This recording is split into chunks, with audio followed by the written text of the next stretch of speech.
أقول ما انتي بحاجة كحل لجل هدى بعينك، وانتي الناس من حالاتك تكحل عينها.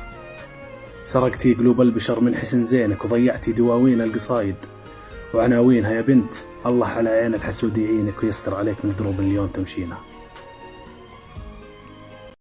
سمر وعليها عيون يا بشر حاجة ثمينة، فاقت بجمالها على كل العرب، بنت لها من الكرم والجود والطيب عالة، حتى الأمثال الجميلة فيها تنضرب، بنت من بنات الأصول والسادة، عجزت كل الأوصاف فيها تنكتب، عجزت كل الأوصاف فيها تنكتب.